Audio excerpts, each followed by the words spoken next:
And welcome back to Game.Hack Strategy Guide. Back to Game.Hack Strategy Guide for Dark Souls Faith Build. We are here at Firelink Shrine. I've done a couple of things off screen. Mostly upgrading the Astora's Straight Sword a little bit and leveling up a wee bit. And I'm headed towards the depths.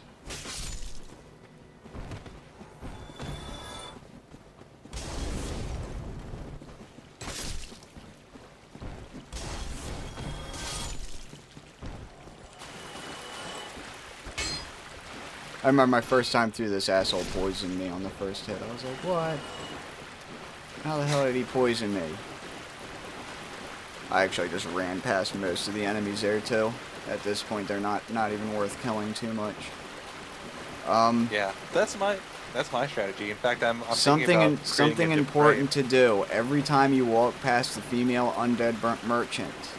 But if you're not looking to level up too much, buy poison arrows, as many as you can every time you go past her, because you're going to need them when you get to Anne Orlando to get past the Silver Knight snipers. Yeah, actually, I was thinking about making a depraved, since they have the lightest clothing just off the bat. They don't just have making clothing. They don't have any armor off the bat, and they start with a plank, shield, and a club. They have the worst equipment. Do not play a deprived unless you are an expert at Dark Souls. That's what I say.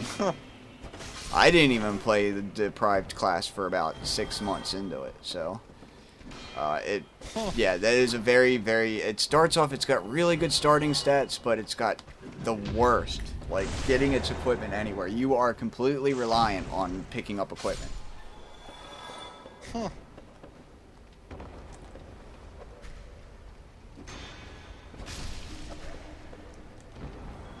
So, how much do you know of these the boxer classes? They're not, it's something that people do to challenge themselves. Yeah.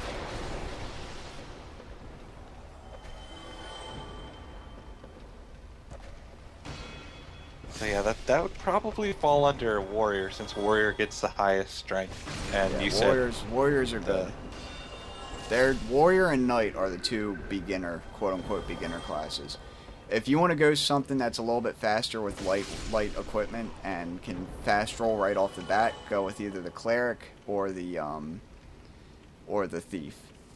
The thief is actually the first character I ever made in Dark Souls was a thief, and he worked really good.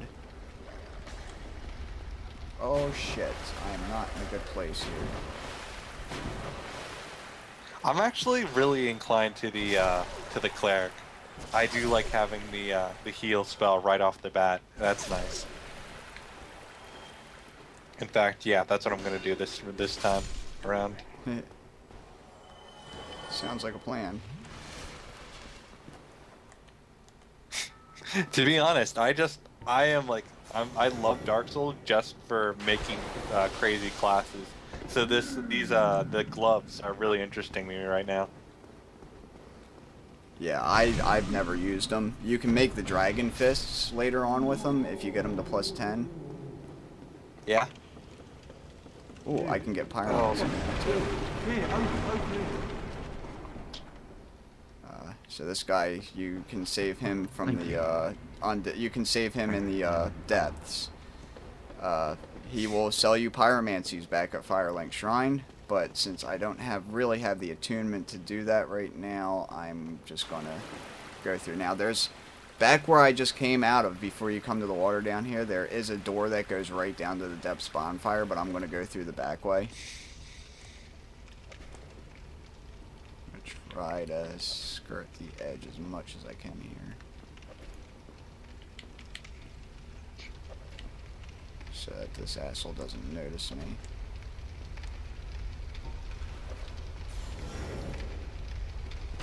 Free hits.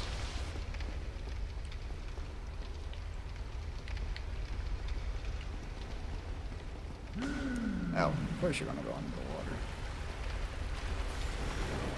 I wish in the display, like the character creation, it would show you what he looks like when he is hollowed. Because really, that's how you're going to spend the entire game looking at him. So Eh. you might want to know what he Well, if you looks like play him when you on actually a lot play of him. multiplayer, if you're playing co-op, your character looks like their human form.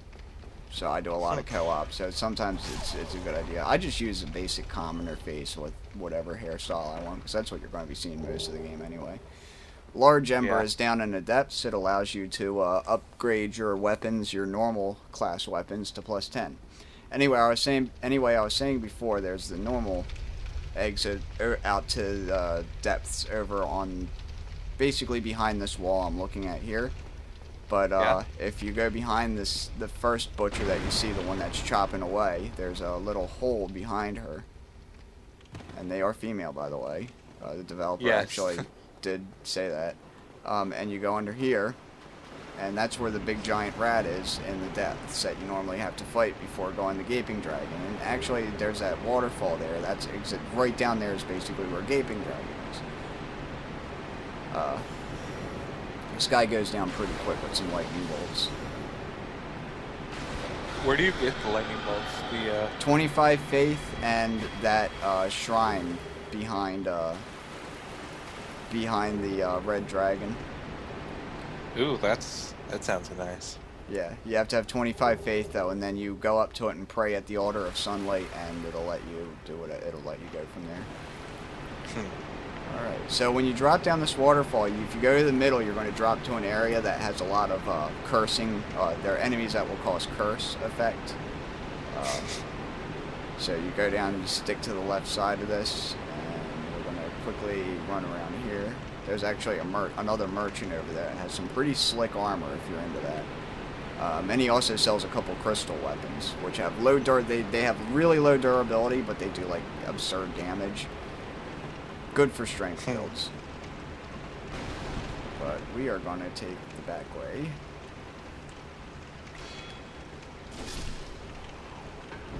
And this is the hall where all the slimes are on the ceiling. You can farm them for large Titanite and green Titanite.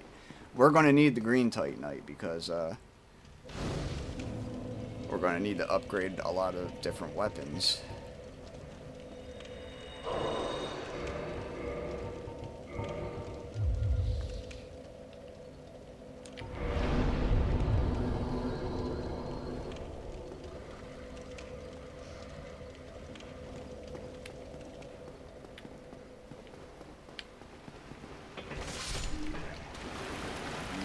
To level up here a little bit too before I fight Gaping Dragon.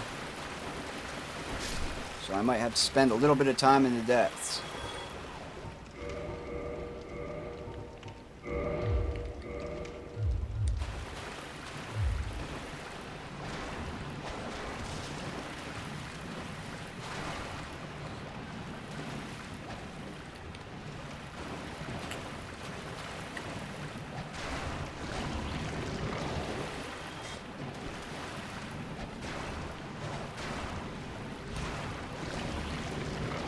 Normally, if you use Pyromancy Fireball on these, they take one shot. They're extremely weak to fire. Another good way to do it is if you can go through the catacombs. If you make it to Vamos, he will have, he can do fire weapons, and fire weapons, these guys, just goes through them like butter.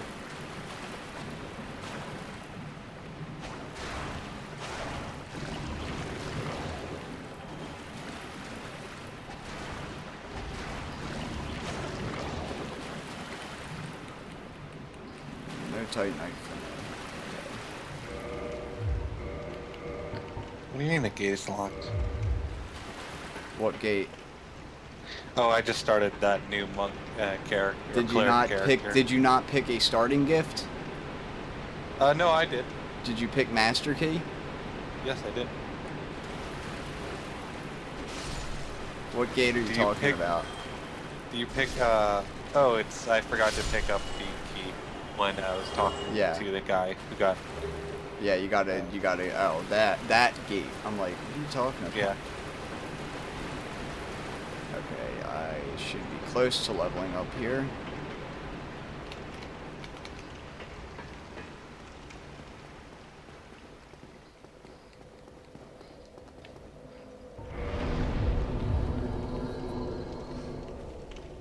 Yeah, I know. This is not interesting at all, watching me grind. I guess I'll talk about some stuff. Oh, that's okay. I'm playing Dark Souls myself. Yeah. So. Well, I'm talking about because I'm recording video for YouTube as well. Who knows? People fast forward through this stuff anyway.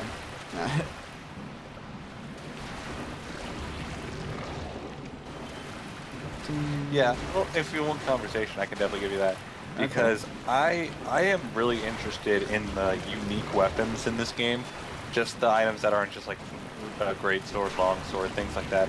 Like the boxing gloves, and you know, people the say the cestus is a basic weapon. It's not a unique weapon. It's the basic fist weapon in the game. Well, yeah, but I mean, no, it's not a lot of people probably use it. Not really, no. If you wanted unique weapons, you want to do like the Astora straight sword. Unique weapons usually require either Demon Titanite or Twinkling Titanite to level up. That's how you can tell unique weapons. Anything that can be leveled up with regular Titanite tends to be not too unique. The thing is, like every set of armor, etc., you still only find it once in the game, so take that as you will, right? Yes, there we go. I always get really tense when I try and do the dropping attacks. I fear missing. Yeah, it takes practice. Once you'll get it, you'll understand how it works. It gives you a pretty wide berth. Yeah. Alright, so we're gonna go Come on, human. I'm gonna go fight Gaping Dragon right now. Okay. Because I'm not gonna spend all this time leveling up. I need to get a couple more levels and I'll be able to get them rather quickly if I take out Gaping Dragon.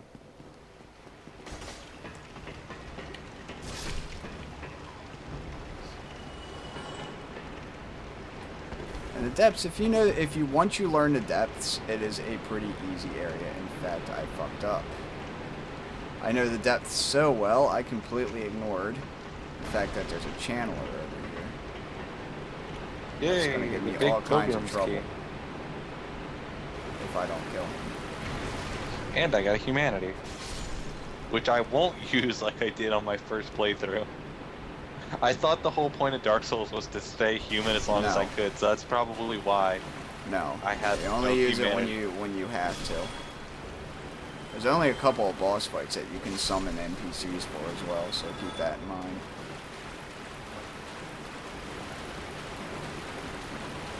Anyway, once you come through this area, there is a channeler on the other side of this fog wall. It's a good idea to take him out before dealing with anything else in this area. Or before dealing with Gaping Dragon at least. So what I do is I just wait for him to come to me. I just found a bird's nest and it told me to give it something warm and soft. Yes, you can trade items with him by dropping them in his nest. Okay. Which there is a list online of things that you can actually trade with him. Stick to that list, because dropping anything else, you can play around with it and experiment for hours, but that's like one of those things that I really suggest look at the fucking wiki. Just do yourself a favor and do that. Like, seriously. How do you get back to the end? Can you even get back to the undead? Yes, you can. Asylum? Yes, once you get through the undead parish, you know the elevator that connects back to the Firelink Shrine? Yeah.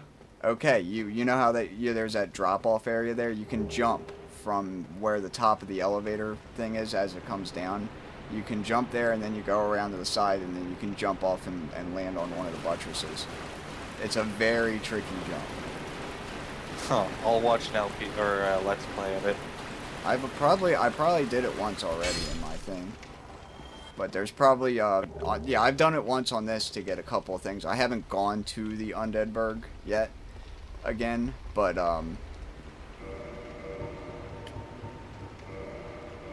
I have used the jump to grab a couple of items that were out of reach when you first come into the area. I mean, because you get picked up by the giant raven, so it doesn't seem like there would be any way to get back here. There's another nest at the very top of the Firelink Shrine area. Yeah. And you can curl up into a ball. It says curl up like an egg. And when you do that, when you do that, the bird, about 30 seconds later, the bird will come for you and pick you up. Oh yeah, It's so it's same like basically it's same like you see- nestling in the coffin. Yeah, that's what I was about to say. Who does do that for you though? Who, like, when you're in the coffin, who takes you there? You see the face of them for a moment. Like as soon as they pull the cover over the coffin, you notice how there's that skull. It's like death. Yeah. It's basically death, you know. Hmm. Alright, I am not worried about fighting what's his face, Dark Knight Kirk. And since I already killed Lautrec for the ring, if you can use the forward and attack kick to kick him off the side when he's at Firelink, that gold guy that shows up at Firelink. Yeah. You can kick him off the side there through the little window partition and reload your game, and there's items on the ground. You pick it up, you can get his humanity, and you can get his ring, which is the ring of favor and protection, which gives you... Yeah, but you can't take it off. No. You just leave it on, because why would you want to take it off? It increases your endurance and vitality by like 25%. Why the hell would you take it off? Yeah, and if you don't kill him, he'll take the Firekeeper's soul. Right. And then Like you have to at go Anne track Orlando. him down and invade When him you go to in Anne his Orlando, that's when he does it, or whatever. After you kill the Quelaag. Anyway, here's the Gaping Dragon fight. I'm going to be fighting a massive boss here, so I might be incommunicado here while I'm paying attention to him. Yep, go right ahead. I usually summon Solaire for this fight, just to make it a little bit easier. It gives Gaping Dragon something else to focus on other than me.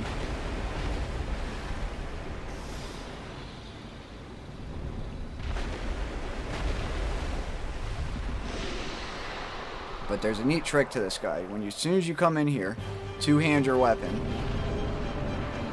He's going to slam down, run up to his head, hit him a couple good times in the head, and then get the hell away from him. Switch to your lightning while he's running forward. Spam lightning a little bit.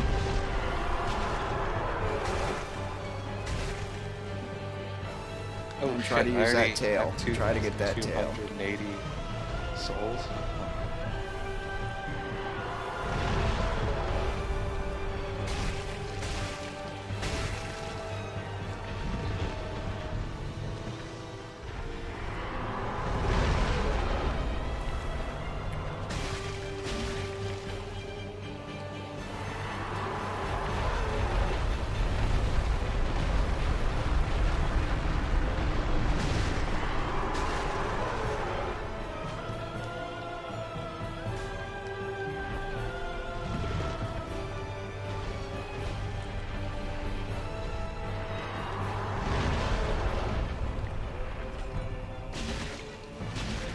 Gaping Dragon is a boss that you really kind of don't want to lock in on.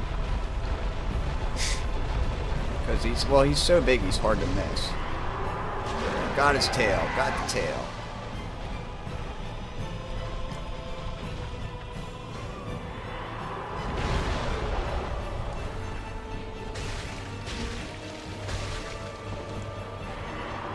I lock in on him only when I'm using my lightning.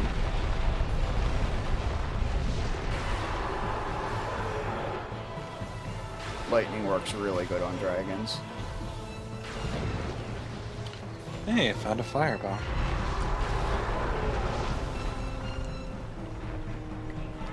And he'll still try to hit you with his tail, and he can still hit you with his invisible tail, so you gotta watch out for that.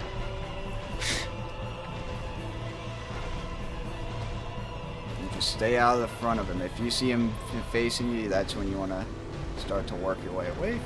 Shit, if I'm stuck against a wall, that's a bad place to be. He hasn't flown up at all in this battle, which is nice. And that does it for Gaping Dragon.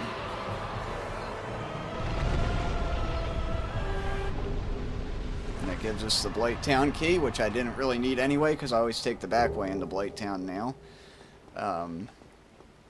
Yeah, fuck all that noise. We're gonna grab the equipment over here, the standard helm and the hard leather stuff, the stuff you get from the warrior, and I'm going to homeward bone back to the bonfire. Because we're going to head back to Firelink Shrine. I'm going to show you what my last upgrades on this guy. I'm going to level him up to 24 on that. I think now I can one-hand. Yes. I can one-hand this. And then the last things we want to level up is our endurance. And then I'm going to have to go after Havel's Ring. Use these souls real quick. It's only 800. What exactly will Seek Guidance get for me? Seek Guidance gives you more of those orange soapstone messages. Oh, that's useful. It's not very useful at all, yeah. Yeah, that's why I was being a little bit sarcastic.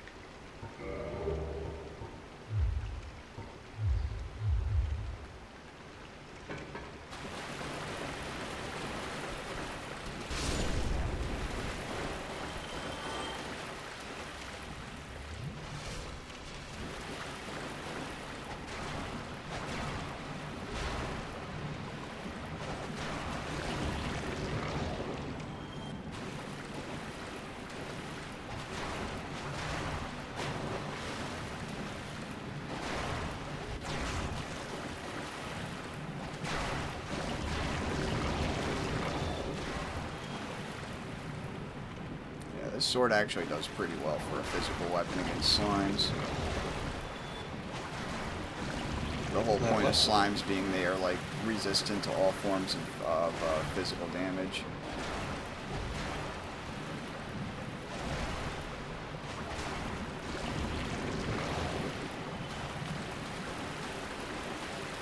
Which is usually by the time I come back here, I'm grabbing Fireball.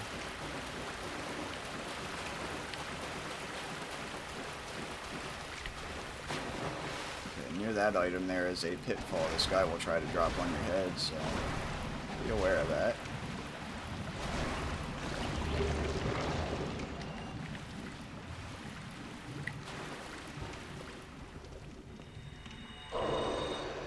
Okay, got the soul. Let's get the binoculars and the Zoehander.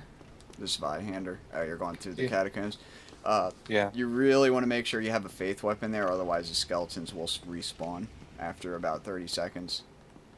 Oh, no, I'm running right past them. Oh my goodness, that's a giant-ass skeleton. Yes.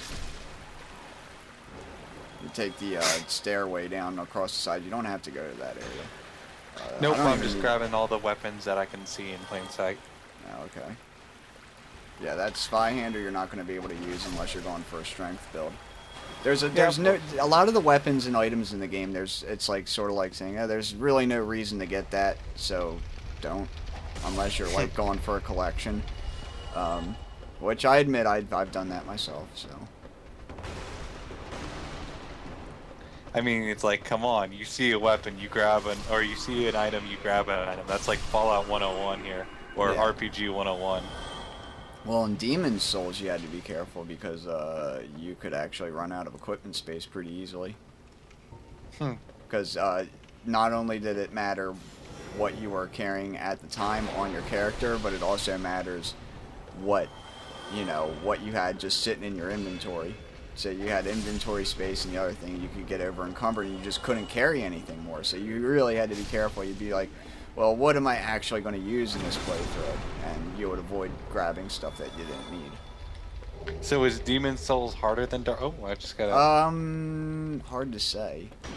In some ways, yes. The bosses in Demon's Souls are a lot harder.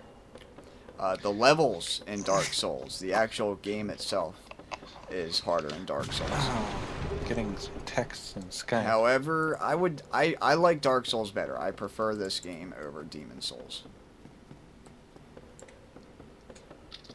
There's just more happening in Dark Souls.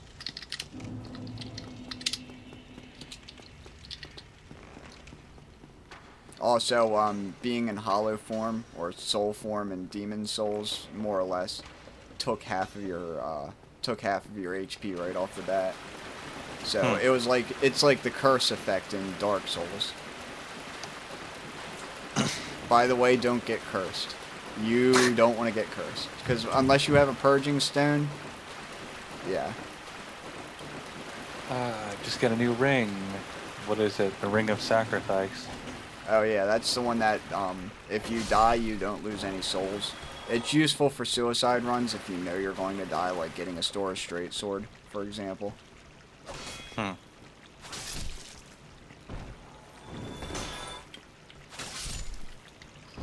Of course, if that's going to happen, I might as well just not wear anything. Or just not get any souls. Use them all up. Yeah, well that's what I usually do. What you're looking for is the rare Ring of Sacrifice. If you trade the Twin Humanities to Snuggly the Crow, she'll give you a rare Ring of Sacrifice.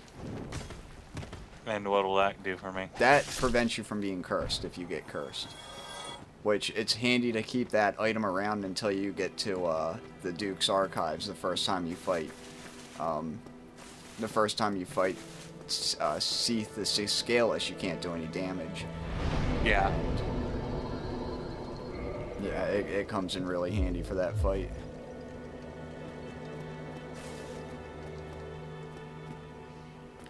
Mr. Laurentius. Yeah, isn't that like 100% death? Like, since you haven't, he'll throw you in that dungeon. Yeah, it's part of, you have to go there. Oh yeah, I think you have. I'll be pleased to help you. And also, this is the only guy in the game that if you want to get his stuff, you have to answer no. Yeah, wonderful. I'm sure that... Because he asks you if you find the pyromancy unsavory. Right, let's get started. And you say no, and then he does that stuff. And then he gives you a pyromancer flame if you don't already have one, so you don't have to be a pyromancer to do it. I'm going to need to get fireball, so it's really handy. I want to get flash sweat, but I don't think I don't have enough. Come back if you find anything new. Yeah, soul. I thought the first time you killed that rat in the aqueduct, he gave you a humanity. Apparently not. Nah. What am I gonna do here? Shit. I just forgot what I'm doing. I know I'm heading here for a reason. Oh, Havel's ring. Durr. Okay. So. Yeah, that's the next thing I really need to get is Havel's ring. So, I kind of wanted to come this way just to link this bonfire real quick and talk to Laurentis and get the some of the pyromancy stuff down. And the pyromancy fireball, or actually flash sweat, sooner or later, because flash sweat's way more useful.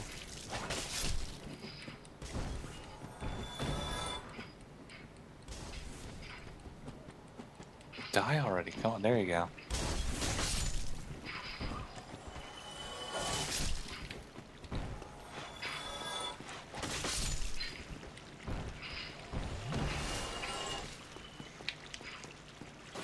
Yeah, right now I'm making a beeline for the tourist demon. Also, if you kill rats you can farm humanity from. Like the actual black sprite humanity stuff. So I use that in multiplayer to heal.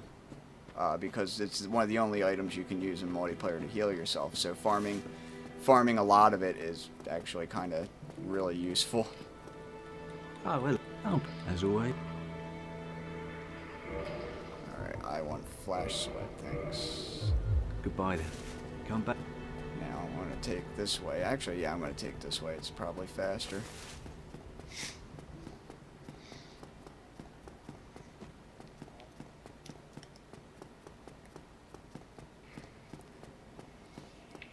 I guess, yeah, I'm basically going to the tower at right before you fight Taurus Demon. So I'm going to stop recording here and then pick up once I get to that tower.